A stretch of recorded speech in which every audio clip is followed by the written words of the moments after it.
अस्सलाम वालेकुम। देखो भाई, ये अजी नमाज का टाइम हो चुका है और ये देखो कितने वेला आके खड़ी हो गई है यहाँ पर, देख सकते हो आप लाइव।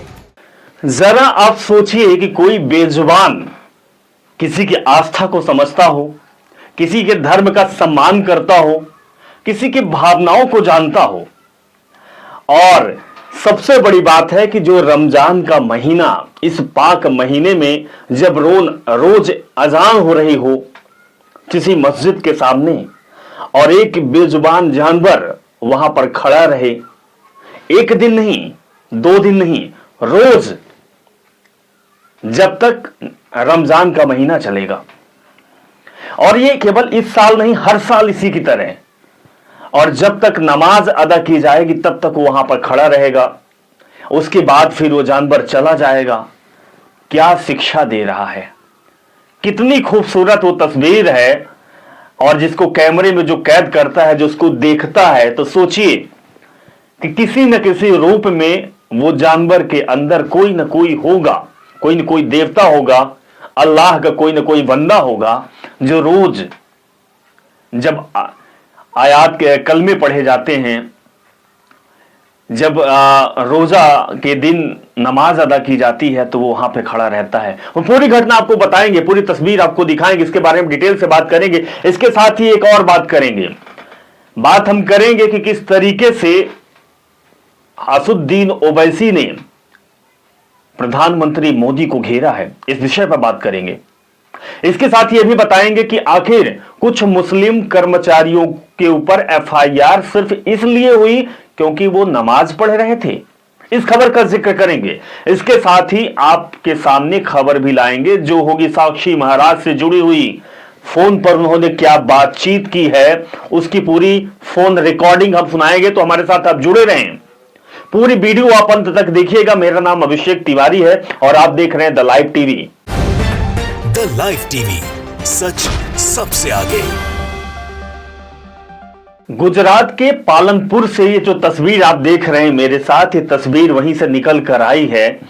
और जो ये तस्वीर को देखता है वो कहीं ना कहीं भावनाओं में लीन हो जाता है, क्योंकि इंसानियत हमारे और आपके अंदर है। एक तरफ नफरत की आवाज है, तो दूसरी तरफ जो बेजुबान पशु है, जो ये गाय है, ये किस तरीके की शिक्षा दे रही है। पूरी खबर आपको बताएंगे, लेकिन इस वीडियो को पहले आप ध्यान से देखिए।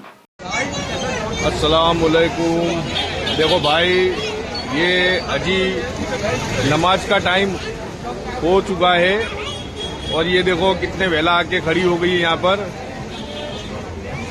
देख सकते हो आप लाइव।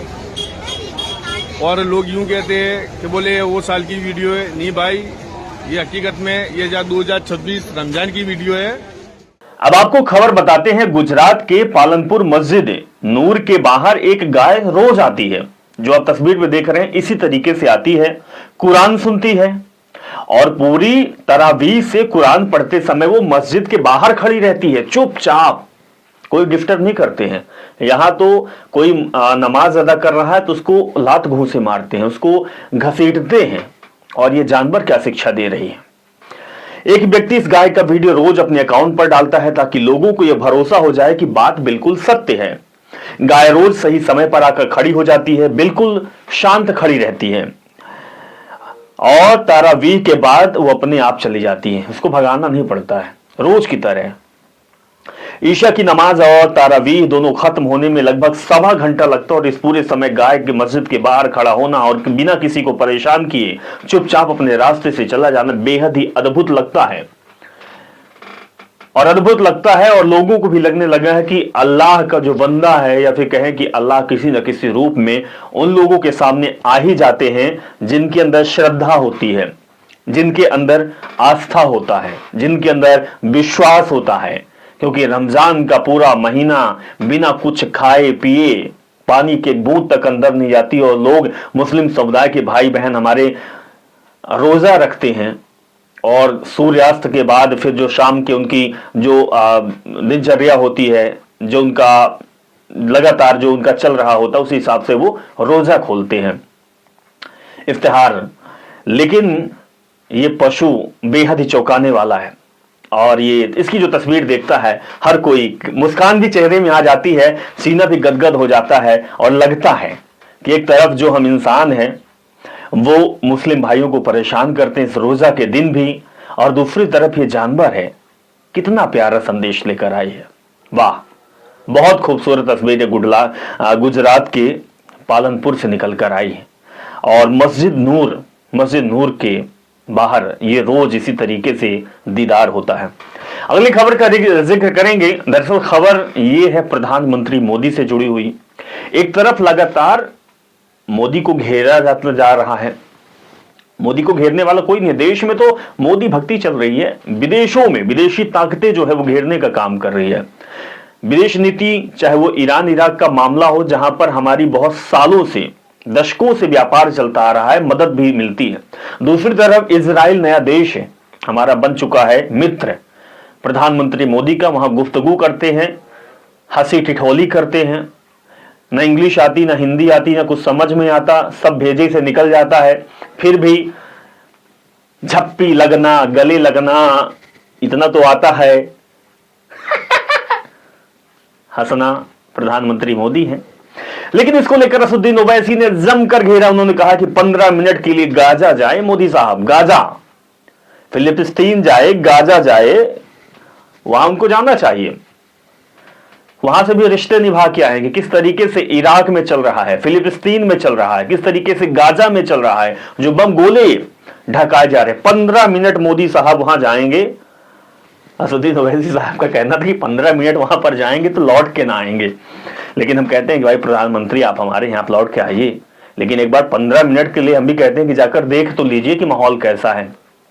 वो भी तो दुनिया का हिस्सा है, विदेश नीति में वो भी तो आना चाहिए। और जब मुसीबत में आप काम देंगे तभी तो आप अच्छे विश्वव्यापी नेता कहलाएंगे। जो आप अवार्ड लेते हैं, जो गोदी मीडिया बैठ के आपकी पुलिंदे ही बोलते हैं, तारीफें जो बकती है वो तो बताएंगे। तो 15 मिनट साहब, ओवैसी की तरफ से हमारी भी एक सिफारिश है, जाइए सर, घूम के आ जाइए, एक बार देख लीजिए कि विदेशों में क्या चल रहा है। नफरत के ज्वालामुखी पर उत्तराखंड मुसलमान होकर फेरी वाले को भद्दी भद्दी गालियों और हमला। जी हां, एक फेरी वाला मुसलमान है, गरीब है, घर में बच्चे हैं, छोटे बच्चे हैं, फेरी का काम करता है, रोज बेचता है, लेकिन मुसलमान होने की कीमत उसको किस तरीके से भुगतनी पड़ी है। उसको भद्दी गालियां, उसको मारा गया है। यही जो धर्म के ठेकेदार हैं, जो चिंटू पिंटू किंटू चक्का बक्का गींग है, ये जो रोज इस तरीके का खेल करते हैं, इसको बहुत मारे हैं साहब। देखिए, इसकी गरीब को ले लीजिए पंगा, असदुद्दीन ओवैसी से एक बार ले लीजिए, इमरान प्रतापगढ़ी से ले लीजिए, मौलाना साहब से ले लीजिए, तो फिर समझ में आ जाएगा कि आपको कौन है। अब इस गरीब फेरी वाले को आप मार रहे हो। इंसानियत होनी चाहिए, इंसानियत, शर्म आनी चाहिए। दूसरे मालेगांव में भी यही चल रहा है। मालेगांव में सरकारी कार्यालय में नमाज पढ़ने पर 7 लोगों पर एफआईआर हो गई। सरकारी कार्यालय में आप बजरंगबली की फोटो लगा दीजिए, राम की फोटो लगा दीजिए, श्याम की फोटो लगा दीजिए, शंकर की फोटो लगा दीजिए, आरती करिए, पूजा करिए, भंडारा करिए, प्रसादी बांटिए, जब करिए, तब आपके लिए अच्छा है। कोई इस रमजान के पाक महीने में अगर नमाज अदा कर दिया, नमाज का उनका टाइम हो गया था, हो सकता है वो वहां पे काम कर रहे होते, तो आप एफआईआर कर दिए उनके खिलाफ। मतलब कहीं आपकी भावना डोली नहीं, आपको लगा नहीं कि कुछ ऐसा नहीं करना चाहिए। क्या दे रहे हैं देश को, कौन सी शिक्षा दे रहे हैं। ये सरकारी कार्यालय में, क्या सरकारी कार्यालय उन व्यक्तियों का नहीं है? उनका भी है कार्यालय, उनका भी हक है इस देश में। सरकारी कार्यालय उन्हीं के लिए, असली मालिक वही हैं जिन 7 लोगों के खिलाफ आप एफआईआर किए। ऐसे ही कई लोग हैं, मालिक के खिलाफ एफआईआर कर रहे हो, आप तानाशाह बन रहे हो। दरअसल पूरी खबर यह है कि महाराष्ट्र के नासिक के जिले में बिजली विभाग के अंदर बिजली विभाग का ऑफिस था। नमाज अदा करने को लेकर विवाद खड़ा हो गया। बीते सोमवार यानी कि 23 फरवरी हुई घटना का वीडियो बुधवार को आया, सोशल मीडिया पर वायरल हुआ। दक्षिणपंथी संगठन भड़क गए। सत्तारूढ़ भारतीय जनता पार्टी के नेताओं ने नमाज पढ़ने वाले के ऊपर FIR करवा दी। मालूम था सर, कोई कर ही नहीं सकता है सर। ये भारतीय जनता पार्टी, इनके कठमुल्ले, इनके आका, इनके सरगना, इनके चिंटू मिंटू किंटू चट्टू बट्टू गैंग, इसके अलावा और कोई नहीं कर सकता। इन्हीं के पेट में मरोड़ आती है, इन्हीं को बेचैनी आती है। इनको खाना ही नहीं पचता जब तक मुसलमान हिंदू ना करेंगे, जब तक किसी को परेशान ना करेंगे। एक और देखिए तस्वीर, इस खबर को भी देखिए। एक मुस्लिम लड़की है, माफ करिएगा, एक हिंदू लड़की है, वो मुस्लिम लड़के से शादी कर ले। शादी को साल हो गए, लेकिन अब परेशान है। परेशान इसलिए है कि उसको धमकी दी जा रही। पहले वीडियो आप सुनिए कि क्या कहना है इस बच्ची का, इस लड़की का। मैं एक मुस्लिम लड़का जिसका नाम आजम है, उसको 1.5 साल से जानती हूँ और 1 साल से उसके साथ रिलेशनशिप में हूँ। मैं इसके साथ हमेशा रहना चाहती हूँ। ये बात जब मैंने अपने घर वालों को बताई तो उन्होंने मुझे टॉर्चर करा, और जब मैंने बताया सबको कि मुझे इनके साथ रह रहा हूँ, उन्होंने मुझे बहुत ज्यादा टॉर्चर करा और ये भी कहा कि हम उसको मार देंगे, उसको छोड़ दो। और मैं इसे छोड़ना नहीं चाहती, मुझे इसी के साथ रहना है, क्योंकि मैं बालिग हूँ, 18 साल प्लस हूँ, इसलिए मैं अपना डिसीजन खुद ले सकती हूँ। सुना आपने? दरअसल ये कशिश है, इसने ये वीडियो जारी कर अपने जान को खतरा बताया है। लड़की का कहना है कि इस मुस्लिम लड़के के साथ एक साल से रिलेशनशिप में है और इसे छोड़ना नहीं चाहती, लेकिन कशिश के घर वाले दोनों की हत्या करना चाहते हैं, खुली धमकी दे रहे हैं।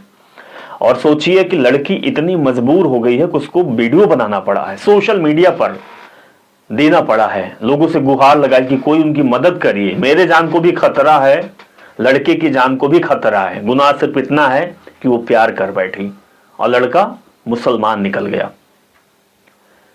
लेकिन लड़की तो खुश है, वो तो अपना जीवन जी रही है, सालों से रिलेशनशिप में है। फिर आप क्यों जान से मारने की धमकी देते हो?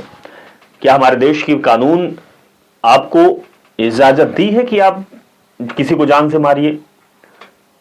वयस्क है, वो अपना जीवन जी सकती है, लेकिन आप नहीं साहब, आप तो करेंगे ही ना, तभी तो आप कहलाएंगे। क्या कहलाएंगे दर्शक बताएंगे कमेंट पे।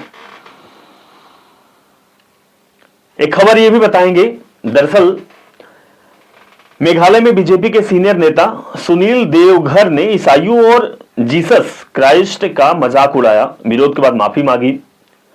माफी बीजेपी की स्टेट यूनिट को भेजी गई, जिसने इसे मीडिया में सर्कुलेट किया। ये जो नेता आप देख रहे हैं, ये भारतीय जनता पार्टी के नेता हैं और इन्होंने जीसस क्राइस्ट का मजाक उड़ाया था। इनकी आदत पड़ गई है, क्योंकि भारतीय जनता पार्टी की जो पाठशाला में सिखाया जाता है कि किसी दूसरे धर्म को लेकर गलत बयान देना, विवाद करना, उनका मजाक उड़ाना।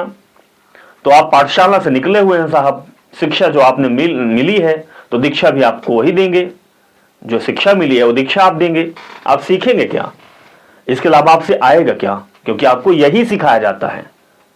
अपनी औलादों को आप यही सिखाएंगे, तभी तो जाके लात और घूंसे पाएंगे। मेघालय की खबर थी। हमने आपको शाहिद की खबर और द लाइव टीवी बार बार दिखाया है, क्योंकि शाहिद एक खुली जगह पर, सरकारी जमीन पर या फिर किसी की जमीन रही हो, वहां पर नमाज अदा कर रहा था।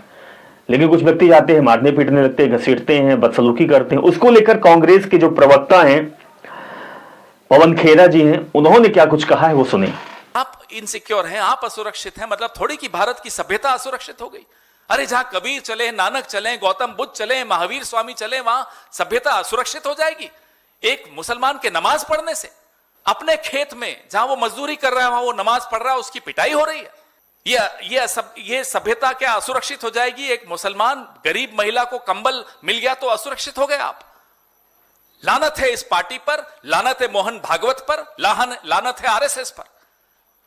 ये देश इन सबसे बहुत बड़ा है, बहुत पुराना है। ये चले जाएंगे, इनका नाम लेने वाला कोई नहीं रहेगा। ये इतिहास के कचरा पात्र में मिलेंगे ये सब लोग, इनकी करतूतों की वजह से। पवन खेरा ने साहब कहा है कि भारत में हिंदू मुसलमान करने वालों का नाम बाकी नहीं रहेगा, नाम बाकी नहीं रहेगा। ये सत्ता आएगी जाएगी, तानाशाही खत्म होगा, लेकिन तुम्हारा क्या होगा दरिंदो? किसी गरीब को मार रहे हो, नमाज वो अदा कर रहा है इसलिए मार रहे हो। आप पूजा करते हो तो आपको कोई डिस्टर्ब ना करे, और जो कोई पूजा करे, नमाज अदा करे, इबादत करे, उसको आप मारोगे, पीटोगे, घसीटोगे, गलत शब्द बोलोगे, देश बर्दाश्त नहीं करेगा, ये समझ लीजिए। और जो सच्ची पार्टियां हैं, जो अगर राजनीतिक पार्टियां हैं, अगर किसी एक दल के साथ, किसी एक धर्म के साथ नाइंसाफी हो रहा है, वो भी बर्दाश्त नहीं करेगी। चाहे वो कांग्रेस हो, चाहे असदुद्दीन ओवैसी की पार्टी हो, चाहे वो चंद्रशेखर आजाद की पार्टी हो, चाहे वो समाजवादी पार्टी हो, चाहे बहुजन समाजवादी पार्टी हो। देश का एक व्यक्ति नहीं करेगा जो सही होगा। लेकिन हमारे देश में वही लोग तो सांसद बन रहे हैं जो इस तरीके की हरकत कर रहे हैं। ये सांसद साहब हैं साक्षी महाराज। साक्षी महाराज सांसद हैं भारतीय जनता पार्टी की, और हिंदू मुसलमान करने के सबसे बड़े नेताओं के तौर पे जाने जाते थे।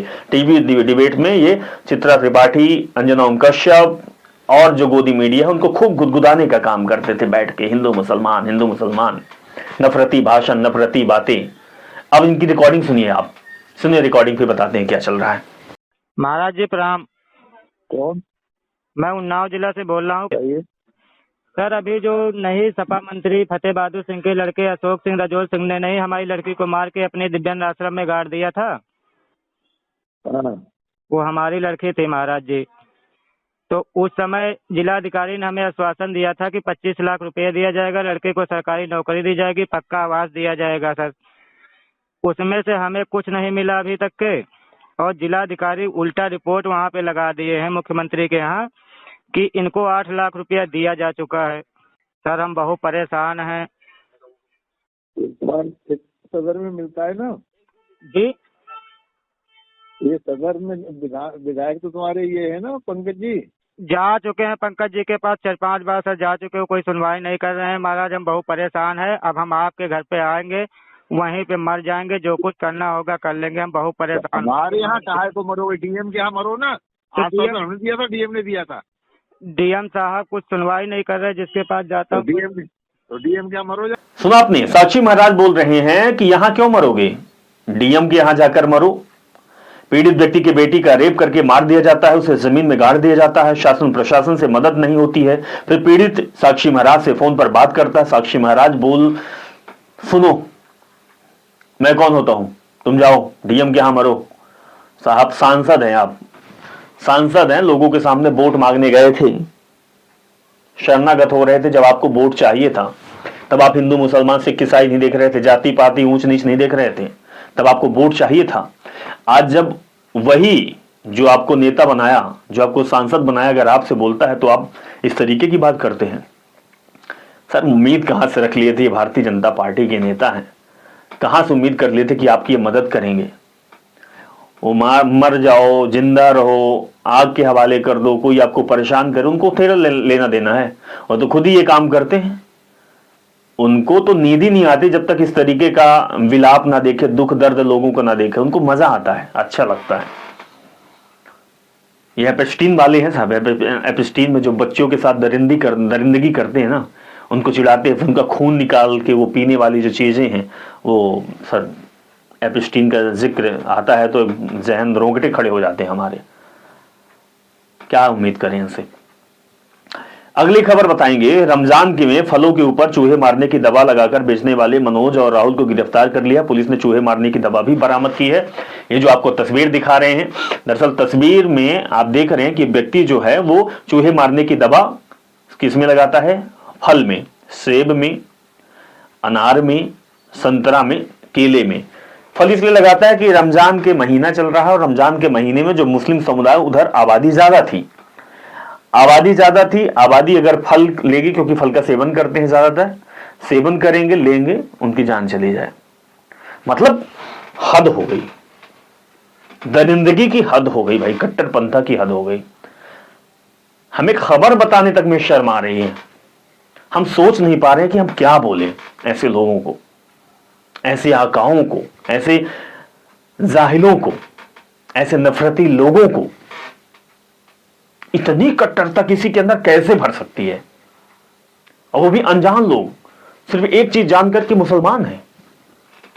फल हमसे फल खरीदेंगे। कहते हैं ना कि दुकानदार के यहां जो ग्राहक होता है वो भगवान स्वरूप होता है। आप अपने भगवान को मार रहे हैं।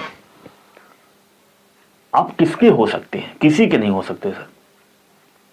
शर्म तो आपके मां बाप को आ रही होगी जो आप जैसे औलाद पैदा की है। मैं सिर्फ इतना ही बोलूंगा। बाकी जो हमारे दर्शक हैं, जो ऑडियंस है, वो बोले, कमेंट में बोले कि उनको क्या कहना है। मैं तो सर आप जैसे लोगों से विनती करता हूं कि कभी जान अनजान में आपके दर्शन ना हो। आप जैसे जाहिल, गवार, नीच जो इस तरीके की सोच रखता है, बिल्कुल मैं आपसे सीधे नमस्कार करूंगा।